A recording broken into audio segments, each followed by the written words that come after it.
ओम श्री गणेशाय नमः। ओम नमः शिवाय। मैं अभिजीत शर्मा योगिक स्वाध्यायम के हमारे पॉडकास्ट शिव पुराण विद अभिजीत में आप सभी का हार्दिक अभिनंदन करता हूं। तो चलिए आज हम अपने अगले एपिसोड को आरंभ करते हैं। आज हम शिव पुराण की दूसरी संहिता रुद्र संहिता के तीसरे खंड पार्वती खंड के 54वें अध्याय से आगे बढ़ेंगे। 54वां अध्याय, जिसका शीर्षक है मैना की इच्छा के अनुसार एक ब्राह्मण पत्नी का पार्वती को पतिव्रत धर्म का उपदेश देना। यहाँ पर ब्रह्मा जी नारद जी से कहते हैं कि हे नारद, तदनंतर सप्त ऋषियों ने हिमालय से यूं कहा, हे गिरिराज, अब आप अपनी पुत्री पार्वती देवी की यात्रा का उचित प्रबंध करें। हे मुनीश्वर, यह सुनकर पार्वती की भावी विरह का अनुभव करके गिरिराज कुछ काल तक अधिक प्रेम के कारण विषाद में डूबे रह गए। कुछ देर बाद सचेत हो शैलराज ने तथास्तु कहकर मैना को संदेश दिया। हे मुने, हिमवान का संदेश पाकर हर्ष और शोक के वशीभूत हुई मैना पार्वती को विदा करने के लिए उद्यत हुई। शैलराज की प्यारी पत्नी मैना ने विधिपूर्वक वैदिक एवं लौकिक कुलाचार का पालन किया और उस समय नाना प्रकार के उत्सव मनाए। फिर उन्होंने नाना प्रकार के रत्न जटित सुंदर वस्त्रों और 12 आभूषणों द्वारा राजोचित श्रृंगार करके पार्वती को विभूषित किया। तत्पश्चात मैना के मनोभाव को जानकर एक सती साध्वी ब्राह्मण पत्नी ने गिरिजा को उत्तम पतिव्रत्य की शिक्षा दी। ब्राह्मण पत्नी बोली, हे गिरिराज किशोरी, तुम प्रेम पूर्वक मेरा यह वचन सुनो। यह धर्म को बढ़ाने वाला, इहलोक और परलोक में भी आनंद देने वाला तथा श्रोताओं को भी सुख की प्राप्ति कराने वाला है। संसार में पतिव्रता नारी ही धन्य है, दूसरी कोई नहीं। वही विशेष रूप से पूजनीय है। पतिव्रता सब लोगों को पवित्र करने वाली और समस्त पाप राशि को नष्ट कर देने वाली है। हे शिवे, जो पति को परमेश्वर के समान मानकर प्रेम से उसकी सेवा करती है, वह लोक में संपूर्ण भोगों का उपभोग करके अंत में कल्याणमयी गति को पाती है। सावित्री, लोपामुद्रा, अरुंधति, शांडिली, शतरूपा, अनसूया, लक्ष्मी, स्वधा, सती, संध्या, सुमति, श्रद्धा, मैना और स्वाहा, ये तथा और भी बहुत सी स्त्रियां साध्वी कही गई हैं। यहाँ विस्तार भय से उनका नाम नहीं लिया गया। वे अपने पतिव्रत्य के बल से ही सब लोगों की पूजनीया तथा ब्रह्मा, विष्णु, शिव एवं मुनीश्वरों की भी माननीया हो गई हैं। इसलिए तुम्हें अपने पति भगवान शंकर की सदा सेवा करनी चाहिए। वे दीन दयालु, सबके सेवनीय और सत्पुरुषों के आश्रय हैं। श्रुतियों और स्मृतियों में पतिव्रत्य धर्म को महान बताया गया है। इसको जैसा श्रेष्ठ बताया जाता है, वैसा दूसरा कोई धर्म नहीं है। यह निश्चय पूर्वक कहा जा सकता है। पतिव्रत्य धर्म में तत्पर रहने वाली स्त्री अपने प्रिय पति के भोजन कर लेने पर ही भोजन करे। हे शिवे, जब पति खड़ा हो तब साध्वी स्त्री को भी खड़ी ही रहना चाहिए। शुद्ध बुद्धि वाली साध्वी स्त्री प्रतिदिन अपने पति के सो जाने पर सोए और उसके जागने से पहले ही जग जाए। वह छल कपट छोड़कर सदा उसके लिए हितकर कार्य ही करे। हे शिवे, साध्वी स्त्री को चाहिए कि जब तक वस्त्राभूषणों से विभूषित ना हो ले, तब तक वह अपने को पति की दृष्टि के सम्मुख ना लाए। यदि पति किसी कार्य से परदेश में गया हो तो उन दिनों उसे कदापि श्रृंगार नहीं करना चाहिए। पतिव्रता स्त्री कभी पति का नाम ना ले। पति के कटु वचन कहने पर भी वह बदले में कड़ी बात ना कहे। पति के बुलाने पर वह घर के सारे कार्य छोड़कर तुरंत उसके पास चली जाए और हाथ जोड़ प्रेम से मस्तक झुकाकर पूछे, हे नाथ, किस लिए इस दासी को बुलाया है? मुझे सेवा के लिए आदेश देकर अपनी कृपा से अनुग्रहित कीजिए। फिर पति जो आदेश दे उसका वह प्रसन्न हृदय से पालन करे। वह घर के दरवाजे पर देर तक खड़ी ना रहे, दूसरों के घर ना जाए, कोई गोपनीय बात जानकर हर एक के सामने उसे प्रकाशित ना करे। पति के बिना कहे ही उनके लिए पूजन सामग्री स्वयं जुटा दे तथा उनके हित साधन के यथोचित अवसर की प्रतीक्षा करती रहे। पति की आज्ञा लिए बिना कहीं तीर्थ यात्रा के लिए भी ना जाए। लोगों की भीड़ से भरी हुई सभा या मेले आदि के उत्सवों का देखना वह दूर से ही त्याग दे। जिस नारी को तीर्थ यात्रा का फल पाने की इच्छा हो, उसे अपने पति का चरणोदक पीना चाहिए। उसके लिए उसी में सारे तीर्थ और क्षेत्र हैं, इसमें कोई संशय नहीं है। पतिव्रता नारी पति के उच्छिष्ट अन्न आदि को परम प्रिय भोजन मानकर ग्रहण करे और पति जो कुछ दे उसे महाप्रसाद मानकर शिरोधार्य करे। देवता, पितृ, अतिथि, सेवक वर्ग, गौ तथा भिक्षु समुदाय के लिए अन्न का भाग दिए बिना कदापि भोजन न करे। पतिव्रत धर्म में तत्पर रहने वाली गृह देवी को चाहिए कि वह घर की सामग्री को संयत एवं सुरक्षित रखे, गृह कार्य में कुशल हो, सदा प्रसन्न रहे और खर्च की ओर से हाथ खींचे रहे। पति की आज्ञा लिए बिना उपवास व्रत आदि ना करे, अन्यथा उसे उसका कोई फल नहीं मिलता और वह परलोक में नरकगामी होती है।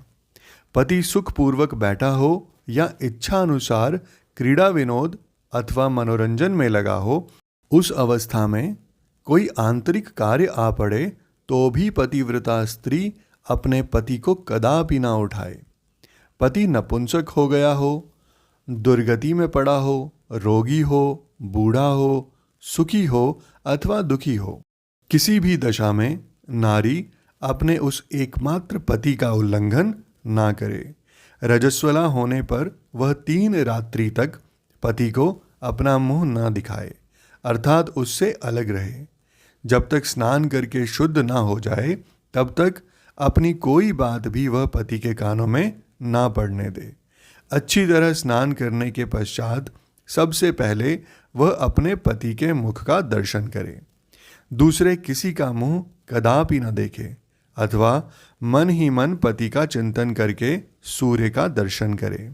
पति की आयु बढ़ने की अभिलाषा रखने वाली प्रतिव्रता नारी हल्दी, रोली, सिंदूर, काजल आदि, चोली, पान, मांगलिक आभूषण आदि, केशों का संवारना, चोटी गूंथना तथा हाथ कान के आभूषण, इन सब को अपने शरीर से दूर ना करे। धोबिन, छिनाल या कुल्टा सन्यासिनी और भाग्यहीना स्त्रियों को वह कभी अपनी सखी ना बनाए। पति से द्वेष रखने वाली स्त्री का वह कभी आदर ना करे, कहीं अकेली ना खड़ी हो, कभी निर्वस्त्र होकर ना नहाए। सती स्त्री ओखली, मूसल, झाड़ू, सिल, जांत और द्वार के चौखट के नीचे वाली लकड़ी पर कभी ना बैठे। मैथुन काल के सिवा और किसी समय में वह पति के सामने धृष्टता ना करे। जिस जिस वस्तु में पति की रुचि हो उससे वह स्वयं भी प्रेम करे। पतिव्रता देवी सदा पति का हित चाहने वाली होती है। वह पति के हर्ष में हर्ष माने। पति के मुख पर विषाद की छाया देख स्वयं भी विषाद में डूब जाए तथा वह प्रियतम पति के प्रति ऐसा वर्ताव करे जिससे वह उन्हें प्यारी लगे। पुण्यात्मा पतिव्रता स्त्री संपत्ति और विपत्ति में भी पति के लिए एक सी रहे, अपने मन में कभी विकार ना आने दे और सदा धैर्य धारण किए रहे। घी, नमक, तेल आदि के समाप्त हो जाने पर भी पतिव्रता स्त्री पति से सहसा यह न कहे कि अमुक वस्तु नहीं है। वह पति को कष्ट या चिंता में ना डाले। देवेश्वरी, पतिव्रता नारी के लिए एकमात्र पति ही ब्रह्मा, विष्णु और शिव से भी अधिक माना गया है। उसके लिए अपना पति शिव रूप ही है। जो पति की आज्ञा का उल्लंघन करके व्रत और उपवास आदि के नियम का पालन करती है, वह पति की आयु हर लेती है और मरने पर नरक में जाती है। जो स्त्री पति के कुछ कहने पर क्रोधपूर्वक कठोर उत्तर देती है, वह गांव में कुतिया और निर्जन वन में सियारिणी होती है। नारी पति से ऊंचे आसन पर ना बैठे, दुष्ट पुरुष के निकट ना जाए और पति से कभी कातर वचन ना बोले। किसी की निंदा ना करे, कलह को दूर से ही त्याग दे। गुरुजनों के निकट ना तो उच्च स्वर से बोले और ना हंसे। जो बाहर से पति को आते देख तुरंत अन्न, जल, भोज्य वस्तु, पान और वस्त्र आदि से उनकी सेवा करती है, उनके दोनों चरण दबाती है, उनसे मीठे वचन बोलती है तथा प्रियतम के खेद को दूर करने वाले अन्य उपायों से प्रसन्नतापूर्वक उन्हें संतुष्ट करती है, उसने मानो तीनों लोकों को तृप्त एवं संतुष्ट कर दिया। पिता, भाई और पुत्र परिमित सुख देते हैं, परंतु पति असीम सुख देता है।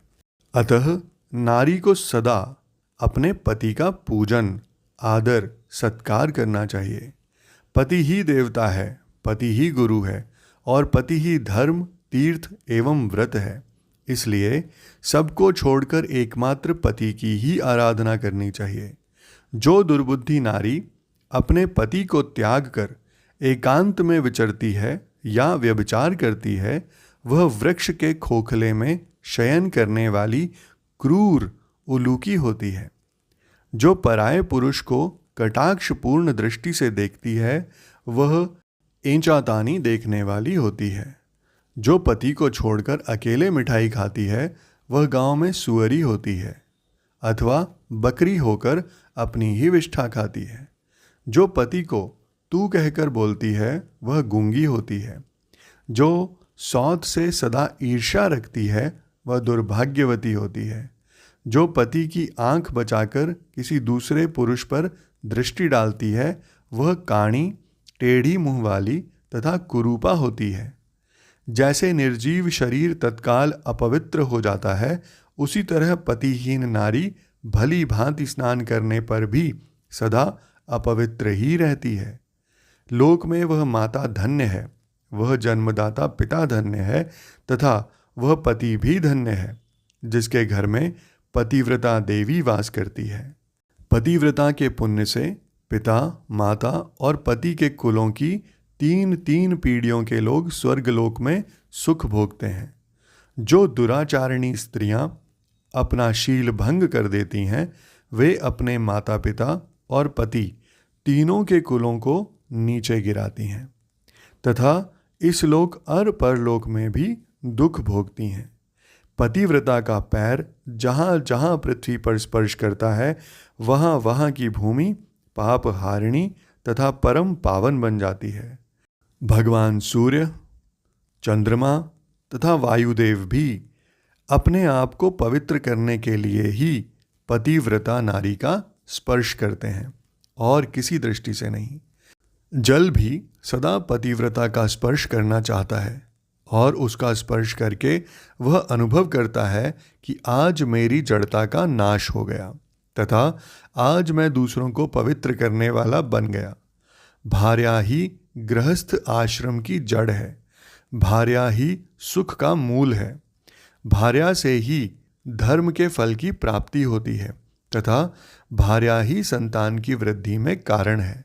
क्या घर घर में अपने रूप और लावण्य पर गर्व करने वाली स्त्रियां नहीं हैं? परंतु पतिव्रता स्त्री तो विश्वनाथ शिव के प्रति भक्ति होने से ही प्राप्त होती है। भार्या से इस लोक और परलोक दोनों पर विजय पाई जा सकती है। भार्याहीन पुरुष देवज्ञ, पितृयज्ञ और अतिथि यज्ञ करने का अधिकारी नहीं होता। वास्तव में गृहस्थ वही है जिसके घर में पतिव्रता स्त्री है। दूसरी स्त्री तो पुरुष को उसी तरह अपना ग्रास बनाती है जैसे जरा अवस्था एवं राक्षसी। जैसे गंगा स्नान करने से शरीर पवित्र होता है, उसी प्रकार पतिव्रता स्त्री का दर्शन करने पर सब कुछ पावन हो जाता है। पति को ही इष्ट देव मानने वाली सती नारी और गंगा में कोई भेद नहीं है। पतिव्रता और उसके पतिदेव उमा और महेश्वर के समान हैं। अतः विद्वान मनुष्य उन दोनों का पूजन करे। पति प्रणव है और नारी वेद की ऋचा। पति तप है और स्त्री क्षमा। नारी सत्कर्म है और पति उसका फल। हे शिवे, सती नारी और उसके पति दोनों दंपत्ति धन्य हैं। गिरिराज कुमारी, इस प्रकार मैंने तुमसे पतिव्रता धर्म का वर्णन किया है। अब तुम सावधान हो, आज मुझसे प्रसन्नता पूर्वक पतिव्रता के भेदों का वर्णन भी सुनो। हे देवी, पतिव्रता नारियां उत्तमा आदि भेद से 4 प्रकार की बताई गई हैं, जो अपना स्मरण करने वाले पुरुषों का सारा पाप हर लेती हैं। उत्तमा, मध्यमा, निकृष्टा और अति निकृष्टा, ये पतिव्रता के 4 भेद हैं। अब मैं इनके लक्षण बताती हूँ, ध्यान देकर सुनो। हे भद्रे, जिसका मन सदा स्वप्न में भी अपने पति को ही देखता है, दूसरे किसी पुरुष को नहीं, वह स्त्री उत्तमा या उत्तम श्रेणी की पतिव्रता कही गई है। हे शैलजे, जो दूसरे पुरुष को उत्तम बुद्धि में पिता, भाई एवं पुत्र के समान देखती है, उसे मध्यम श्रेणी की पतिव्रता कहा गया है। हे पार्वती, जो मन से अपने धर्म का विचार करके व्यभिचार नहीं करती, सदाचार में ही स्थित रहती है, उसे निकृष्टा अथवा निम्न श्रेणी की पतिव्रता कहा गया है। जो पति के भय से तथा कुल में कलंक लगने के भय से व्यभिचार से बचने का प्रयत्न करती है, उसे पूर्व काल के विद्वानों ने अति निकृष्टा अथवा निम्नतम कोटि की पतिव्रता बताया है। हे शिवे, ये चारों प्रकार की पतिव्रताएं समस्त लोगों का पाप नाश करने वाली और उन्हें पवित्र बनाने वाली हैं। अत्रि की स्त्री अनुसुईया ने ब्रह्मा, विष्णु और शिव, इन तीनों देवताओं की प्रार्थना से पतिव्रत्य के प्रभाव का उपभोग करके वाराह के शाप से मरे हुए एक ब्राह्मण को जीवित कर दिया था। हे शैल कुमारी शिवे, ऐसा जानकर तुम्हें नित्य प्रसन्नतापूर्वक पति की सेवा करनी चाहिए। पति सेवन सदा समस्त अभीष्ट फलों को देने वाला है। तुम साक्षात जगदम्बा महेश्वरी हो और तुम्हारे पति साक्षात भगवान शिव हैं। तुम्हारा तो चिंतन मात्र करने से स्त्रियां पतिव्रता हो जाएंगी। हे देवी, यद्यपि तुम्हारे आगे यह सब कहने का कोई प्रयोजन नहीं है, तथापि आज लोकाचार का आश्रय ले मैंने तुम्हें सती धर्म का उपदेश दिया है। इसके बाद ब्रह्मा जी नारद जी से कहते हैं कि हे नारद, ऐसा कहकर वह ब्राह्मण पत्नी शिवा देवी को मस्तक झुका चुप हो गई। उस उपदेश को सुनकर शंकर प्रिया पार्वती देवी को बड़ा हर्ष हुआ। इसके साथ ही आज का हमारा ये एपिसोड यहीं पर संपन्न होता है।